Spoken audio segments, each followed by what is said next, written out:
If you are new to Excel, you may ask how to launch this application. Here is the answer. Bear in mind, this is the icon of Excel, and a click or a double click on it opens the application.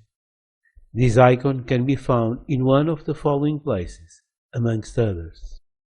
In the Start menu, which is alphabetically organized, so Excel's shortcut is located under the letter E. A click opens Excel. The icon may also be present in the taskbar, being enough a click on it for executing Excel. Usually, the icon is also placed on the desktop, where you should do a double click for launching the application. So, these are the most common ways to open Excel. Now, launch the application the way you consider most convenient for you. In case Excel opens without a new workbook, which is the case, do the following. File tab, blank workbook. A new workbook opens with a new worksheet. The actual workbook name is book followed by a number, in this case the number 3. And the worksheet is named Sheet 1. These are names attributed by default, and further ahead you learn how to rename them and save the workbook. Now we are ready to learn about the concept of spreadsheet and related notions. Here you have a spreadsheet, a tabular form for storing and organizing data for analysis. Like any table, each spreadsheet is composed by columns and rows, originating cells where data is stored. The way to bring up analytical outcomes from data is through formulas, operating with the data in the cells, and with the contribution of charts for visual analytics. Excel also incorporates functions regarding databases and other tasks. And along this journey, I do all my best to help you master them. So, come along and become a proficient user of Excel. Now, let's understand the core of Excel, beginning with the concept of the spreadsheet, and later on, the heart of Excel, the formulas. But for now, let's pay attention to the working area of a spreadsheet, the grid. The working area of Excel is this grid, composed by columns and by rows, like any grid or any table, as already told. For instance, it's very similar to the one of Battleship game. But in this case, it's mainly meant for calculations, not gaming. For many, dealing with numbers can become really boring. However, if you learn to use Excel properly, you'll enjoy creating your spreadsheets. Since it's not about numbers, but the magic you can do with numbers. You'll learn all about in this training course, with fun while learning. Getting back to the spreadsheet, in Excel, columns are identified by letters, A, B, C, D, and so on, and rows by numbers 1, 2, 3, 4, and so forth. The next lesson approaches the elementary item of this grid, the cell, a basic unit of any spreadsheet. This element, the result from the crossing of a column with a row, is a cell, which is a container of values, either numbers or text. Dates and time can also be stored, but they are also in their root numbers. We'll have the chance to discuss this. A selected cell, or a range of cells, always shows this bolded border around them, called focus in Excel.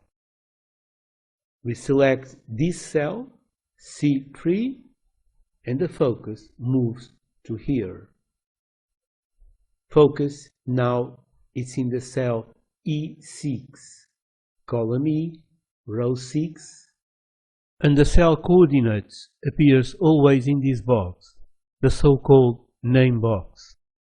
It shows the actual address or reference of the selected cell. The coordinates of a cell in Excel is named cell address or cell reference. This cell has the cell reference C5, G6 here, column G, row 6. Further ahead, while learning Excel in depth, you'll become familiar with these notions. The next lectures approach the heart of Excel, the formulas. We'll meet there. Thank you for your attendance. A simple and practical example will introduce you in formulas in Excel. A company wants to analyze the cost of buying a number of laptops and some related accessories for replacing the existing ones. The bundle will have a laptop. For introducing data, click in the cell, write, and for confirming, usually it's press the Enter key in the keyboard, a mouse, and a briefcase.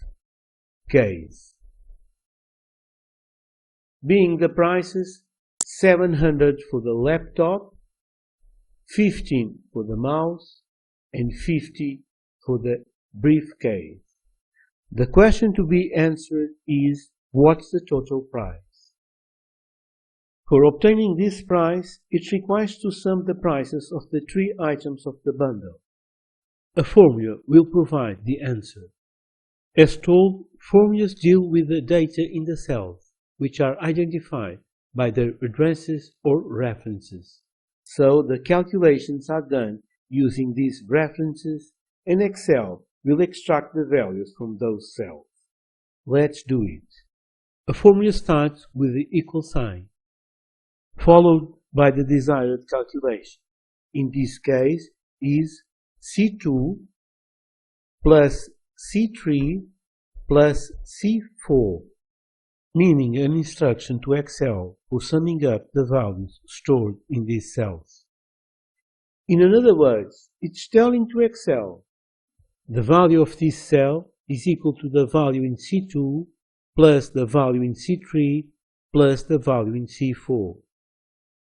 Notice that each cell reference has a different color, matching the respective outline and background in the cell. This is very helpful for assuring the correctness of the formula, since for some reason a mistake may happen. So you can verify with this color matching that the formula is pointing to the correct cells. Get used to do this checking for keeping up the quality of your spreadsheet. For instance, C2 is blue in the formula and in the cell, and the same happens with the other two references. Always do this verification. By doing enter, the formula is confirmed and it shows the total price of this bundle. Let's write the respective label, total price. The column where it is the label total price needs to be resized, a matter to be approached further ahead, as well as the formatting features. For now, our focus is formulas. Click in the cell containing the formula and observe it here in this bar, precisely named Formula Bar. Do a click in the formula bar and see the cursor there, meaning it's in editing mode. The formula is OK, no change is needed, so let's confirm this time by clicking in this Enter button. And the focus stays in the current cell. With Enter, it will go to the below cell. At each moment, choose the most convenient way. Do double-click in the cell and it enters in edit mode. You can see there the cursor. No change is needed, so this time we are going to cancel the editing by clicking in this cancel button. Also, you could use the escape key in the keyboard. So you can edit the content of a cell either in the formula bar or directly in the cell. Now let's change a price and see what happens. Laptop now is 720. Mouse 18. Look, the total price is automatically updated each time one of the prices changes. Briefcase 45. Again, new price for the mouse, and the total is getting updated automatically. This system of formulas is the heart of Excel. The next lectures proceed with the basics of formulas by introducing the other three arithmetical operations: subtraction, multiplication, and division, as well as reference error, the evaluation of a formula, and the order of operations. We'll meet there. Thank you for your attendance.